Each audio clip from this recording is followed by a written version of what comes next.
Bem-vindos. Hoje o nosso tema vai ser mobilidade e para falarmos de mobilidade temos connosco a Rita Castelo Branco. Rita Castelo Branco é arquiteta, é investigadora do SITUA. O SITUA é um centro de investigação do Instituto Superior Técnico dedicado ao território, ao urbanismo, à arquitetura e também é assessora da Universidade Nova. E além disso, trabalhou durante muitos anos na Câmara Municipal de Lisboa, em Lisboa. Uma das coisas que escreve, no texto que também escreveu para nós, é que a mobilidade é, enfim, estou a simplificar, é um bocadinho a forma como se gera o espaço entre edifícios nas cidades. É apenas o espaço entre edifícios ou é a forma como os edifícios se distribuem, não apenas na cidade, mas nas áreas urbanas? Claro que existe, olá, antes de mais, bom dia. Existe, claro, uma profunda relação entre o território e a maneira como as pessoas se movimentam e, portanto, claro que há consequências na maneira como o território urbano, nomeadamente na área metropolitana de Lisboa, mas genericamente no país, se foi constituindo, muitas vezes com áreas dispersas e, portanto, isso obviamente tem impacto na mobilidade e uma das coisas que inclusivamente acontece é que uma das formas das pessoas fugirem a preços da habitação que são demasiado elevados é, no fundo, fugirem quase da acessibilidade. Porque quando existem melhores acessos, a habitação é mais cara e, portanto, é quase que e tem um trade-off, não é? Como o espaço não dá para todos, faz uma escolha entre uma coisa e outra, porque nós não podemos viver todos em altura, não é?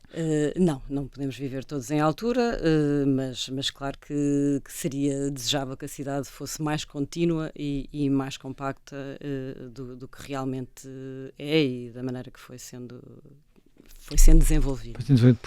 Porque o problema é, uma das coisas que tem defendido é que se nós dermos menos espaço no desenho da cidade, houver menos espaço para o alcatrão e mais espaço para os passeios, também para ciclovias, para outras utilizações, esplanadas, por exemplo, de alguma forma as pessoas acabam a comportar-se de maneira diferente. Agora, as pessoas podem comportar-se de maneira diferente se viverem a 30 km?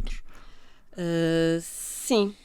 Portanto, quer dizer, o texto que eu escrevi especificamente foi sobre a importância de nós repensarmos e mudarmos a cidade e a maneira como o espaço público está distribuído. E aquilo que no fundo pretendia dizer com isso é que a cidade fala connosco, portanto nós somos reativos. E, portanto, se a cidade, no fundo, nos diz que a maneira mais fácil de ir de A para B é ir de carro, nós reagimos a isso e, portanto, é assim que iremos.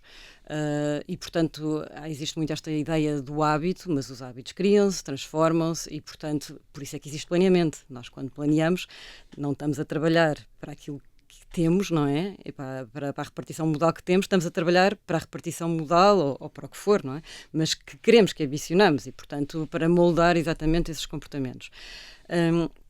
Portanto, aquilo que eu pretendia, no fundo, explicar é que a cidade fala connosco e, portanto, se a cidade falar connosco e disser que é muito fácil ir de autocarro, porque, por exemplo, os autocarros são fluidos e existem,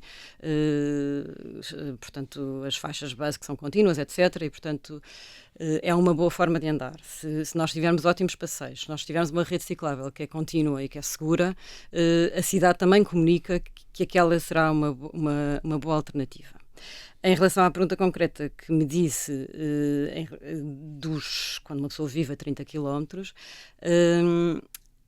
em qualquer das circunstâncias, nem é preciso tanto, basta 20, basta 15, basta 10. Em qualquer circunstância, a chave sempre do sistema de transportes é a intermodalidade. Portanto, nós por um lado precisamos que o sistema seja flexível e que as pessoas sejam flexíveis. Ou seja, eu se vou para um determinado sítio, se calhar dá-me jeito ir de carro, mas se calhar se vou para outro determinado sítio, dá-me jeito ir de bicicleta ou ir a pé, etc. Portanto, o que nós precisamos, uma mistura destas várias coisas.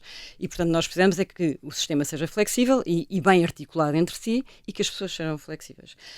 E, portanto, não tenham aquela tendência automática de pegar sempre na chave do carro, quer vão fazer 2 km, quer vão fazer 10. Portanto, e dependendo do destino para onde vão, que se calhar até têm alternativas ou não têm alternativas. Em relação à questão, portanto, que me estava especificamente a colocar, se, por exemplo, uma pessoa vive a 20 km, Uma também das grandes formas como nós podemos melhorar francamente a mobilidade das pessoas, e agora estou a falar, por exemplo, nas periferias, que muitas vezes são, de alguma maneira, fragmentadas bastante, é permitir que seja muito mais fácil, por exemplo, chegar a uma estação de comboios a pé ou de bicicleta. E nós, por exemplo, bicicleta, em 10 minutos conseguimos fazer 4 a 5 quilómetros. E se existe um estudo do professor David Wald, que é da Faculdade de Arquitetura, que estima que neste momento existe cerca de 26 pessoas que moram a 10 minutos de uma estação de comboios.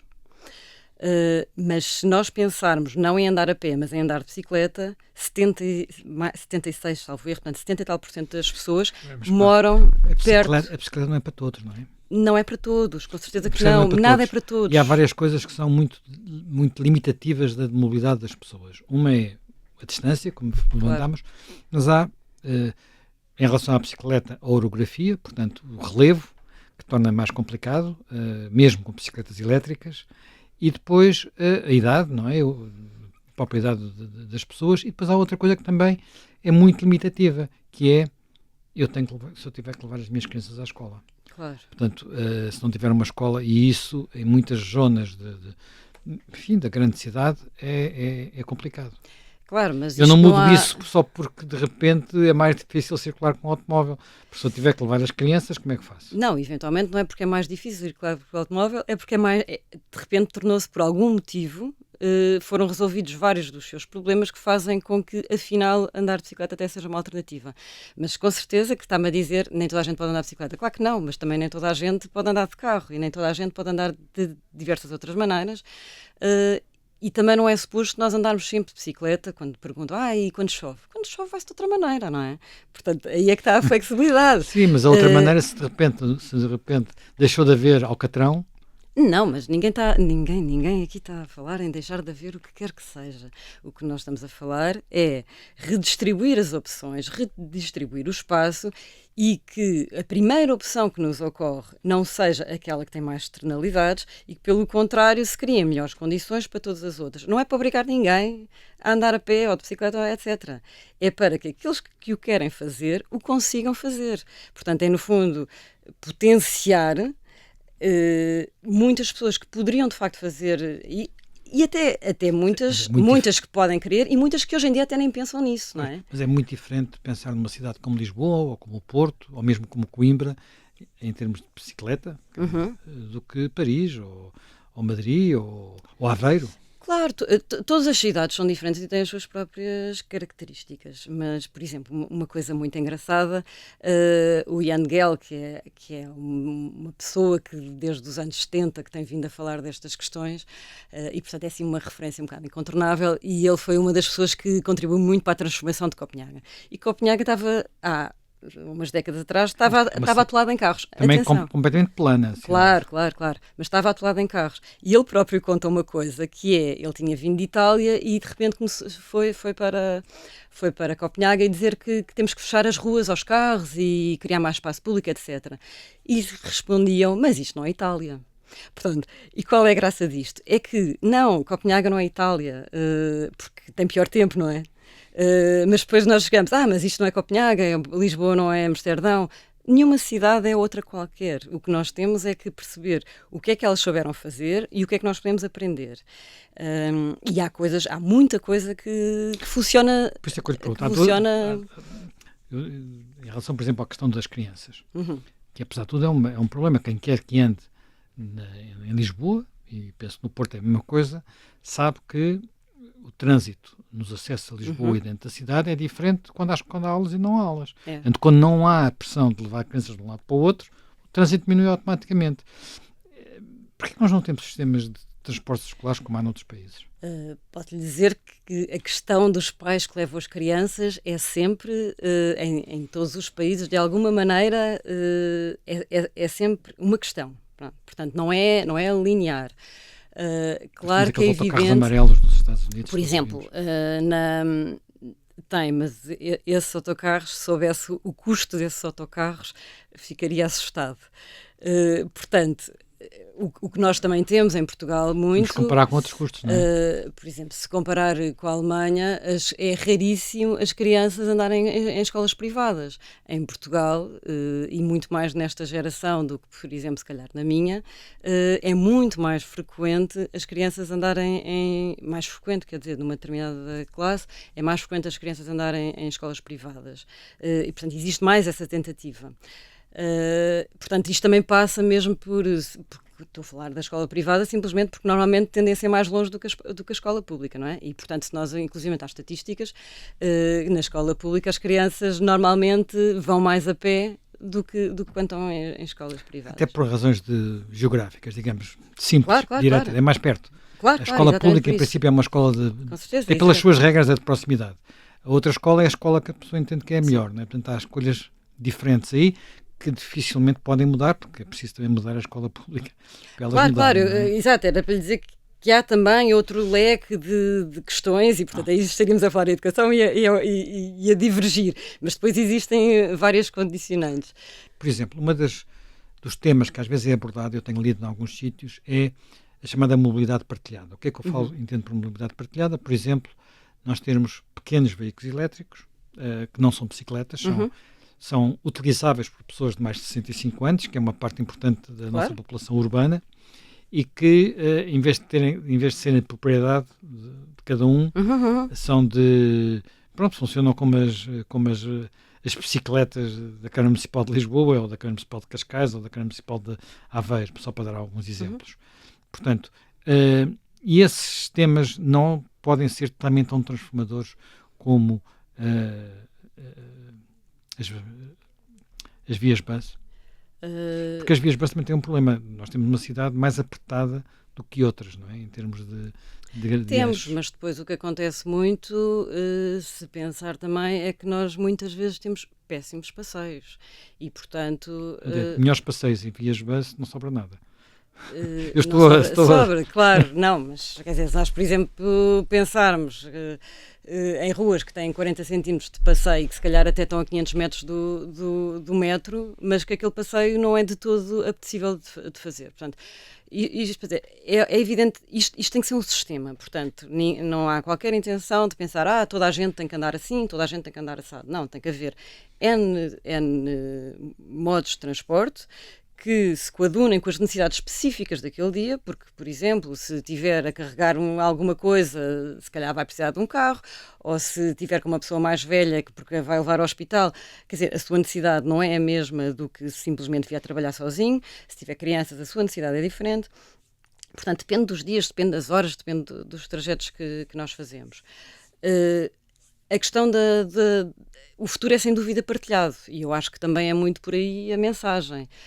A questão do automóvel é essencialmente que cada vez faz menos sentido nós pensarmos que temos que ter a posse de um carro.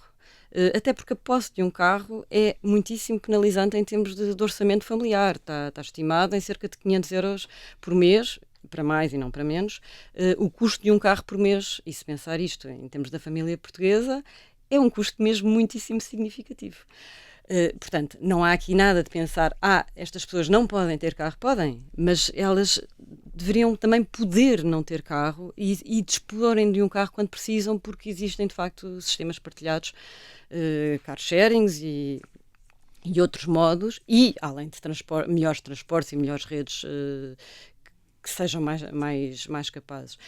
Aquilo que eu há bocado ia dizer estava-me a falar em relação às colinas e à orografia, peço desculpa. Por exemplo, um dos grandes inibidores em relação a isso é que as bicicletas elétricas são obviamente muitíssimo mais caras do que as outras e, portanto, se calhar se tiver uma bicicleta que custa 200 euros, não tem grande problema em deixá-la na rua, pronto, e se um dia lhe levarem, também não lhe cai alma aos pés. Se lhe levarem uma bicicleta elétrica, e há uma grande probabilidade disso acontecer, não vai ficar nada bem disposto. Pode custar alguns milhares de euros. Exatamente, pronto. E, portanto, isto para dizer o quê? Que muitas vezes a solução está nos detalhes. Portanto, imagino que nós fazemos uma rede muito robusta, mas depois as pessoas não têm onde estacionar as bicicletas de forma segura em casa. É uma enormíssima inibição. E, portanto, nós temos que ir sendo capazes de resolver estes vários problemas onde muitas vezes a mobilidade acaba por não ter uma solução por causa disso. Mas há soluções que possam resistir a uma cidade, por exemplo, o caso de Lisboa, ou mesmo falando do Porto, que tem redes de metro, portanto, transporte subterrâneo, apesar de tudo, bastante pequenas quando comparamos com cidades parecidas. E no Porto a rede é muito grande, mas boa parte dela é de superfície. Tem também limitações associadas a isso. Mas no Porto, em Lisboa, é uma rede muitíssimo pequena que serve, deixa de fora, bem, já não falo dos subúrbios, mas deixa de fora sim, com certeza zonas que enormes é sempre desejável termos redes de metro mais robustas e, portanto, quem sou eu para estar aqui a dizer o contrário. Mas, de facto, nós também temos sempre que pensar que a nossa disponibilidade para andar a pé até qualquer transporte público depende da qualidade desse transporte e depende da qualidade do percurso. E nós, neste momento, temos percursos que são maioritariamente muitíssimo desqualificados e desconfortáveis. Muitas das ruas de Lisboa são tudo menos confortáveis. E quando nós pensamos que temos passeios de 40 centímetros, passeios às vezes de 1 metro, com buracos, etc. Não é a cidade toda assim, não é? Não é, mas não é assim tão pouca quanto isso. E, portanto, e tem mesmo a ver com o conforto, com o que é prazeroso. E claro que é assim, um peão em última análise que ande bem, até anda num passeio de 1 metro, com buracos e salta o buraco por cima, mas estou a falar de um que ande bem, atenção, porque depois há as outras pessoas que têm problemas de mobilidade e nós temos que pensar nessas. Mas isto não é nada de confortável, não é nada de apelativo e, portanto, o que nós temos que criar também é um sistema que atrai para uma determinada maneira de estar e de nos movermos. Desse ponto de vista, aquilo que tem observado de colaboração entre, quer dizer, fala-se muito de colaboração entre câmaras municipais quando estamos a falar de redes de transportes públicos. Mas algumas das redes que está a falar não são redes de transportes públicos, são redes de infraestruturas. Nomeadamente, por exemplo, ciclovias, ou das buses, ou de outro tipo de infraestruturas parecidas. Existe, ou é um domínio onde estamos muito longe de qualquer avanço significativo? Está-me a perguntar se existe articulação, por exemplo, aqui na zona de Lisboa. Se existe articulação entre os concelhos, é isso? É isso. Autarquias locais? Sim, com alguns sim, com outros menos. Neste momento já existem os transportes metropolitanos de Lisboa que também vieram, de alguma maneira, colmatar aqui essa articulação. Está a falar da Carris Metropolitana? Não, da TML. Sim. Que depois acaba por... Sim, tem a Carris Metropolitana, mas, portanto, que acaba por gerir de alguma maneira. Portanto, o que nós temos hoje em dia já mais articulação, mas existe comunicação entre as câmaras e existem algumas sinergias e, por exemplo, uma das coisas que se fez em Lisboa foi procurar que a rede ciclável, no fundo, deixasse as pontas nos limites com os outros concelhos e depois nós não podemos obrigar os outros concelhos, obviamente, a fazer outra... Não estou a perguntar se obriga ou não, estou a perguntar se já existe uma cultura de colaboração. Com algumas sim, com outras menos. Neste momento, exatamente, quer dizer, como sabe, eu trabalhei 15 anos na Câmara de Lisboa, neste momento não estou lá e, portanto, não sei especificamente, neste momento, dizer se existe. Já agora, só uma questão muito lisboeta. Cortar a linha de metro que vem do eixo de Odivelas-Loures à entrada de Lisboa não é um disparate? Obrigar a um transbordo? Não lhe sei responder. Não lhe sei responder porque não avaliei essa questão e, portanto, não estou em condições agora de lhe responder. Não, é uma das coisas que aparentemente tira conforto para a viagem. Claro que aquilo que nós temos sempre que evitar... um transbordo tira conforto. Mais tempo e menos conforto. Claro. Os transbordos são muito penalizantes e por isso é que há bocado, quando me estava a perguntar em relação a uma pessoa que vive em alguma periferia, por exemplo, daí... Claro que me respondeu que nem toda a gente pode andar de bicicleta. Tudo bem, mas não é suposto que toda a gente possa andar de maneira nenhuma. É suposto que nós tenhamos alternativas se as quisermos utilizar. Mas, por exemplo, se nós pensarmos que 5 km de bicicleta fazem-se em 10 minutos, se nós tivermos caminhos ótimos, seguros e nós de repente conseguimos que 75% da área metropolitana de Lisboa consiga estar em 10 minutos numa estação de comboios. O que é que isto significa? Significa que porque uma das questões é, nós não conseguimos ter bons transportes públicos em áreas dispersas, portanto, de baixa densidade. E, portanto, se eu tiver que apanhar um autocarro ou 2 autocarros para conseguir chegar à estação de comboios, que está só a 100 km, mas não é possível, pois, exato, não é possível, daí é que eu estou a dizer, não é possível nós termos autocarros muito frequentes em territórios de baixa densidade. Claro. Por isso é que nós temos transportes de massas que levam muita gente, mas depois, nos sítios mais fragmentados, o serviço vai ser necessariamente mau. E, portanto, claro que tem muito a ver com a maneira como nós desenhamos o território, mas agora que temos este território, de facto, fazermos com que as pessoas consigam, por exemplo, pegar numa bicicleta, mas que, assim, quando estou a dizer de uma bicicleta, também pode ser pegar no carro e ir até à estação de comboios. Mas pronto, por exemplo, se nós conseguimos facilitar que as pessoas consigam chegar mais facilmente a uma estação de comboios, estamos a evitar, se calhar, um transbordo, estar dependente do autocarro que passa muito pouco tempo, muito poucas vezes, com muito pouca frequência, e de repente essa pessoa ganha uma qualidade de vida enorme. Se quiser. Agora, se quiserem, era bom terem essa alternativa que neste momento não existe. Muito obrigado. Isto é um tema, estávamos apenas a começar a conversa. Devemos continuar noutras alturas. Certo. Muito obrigado. Obrigada eu.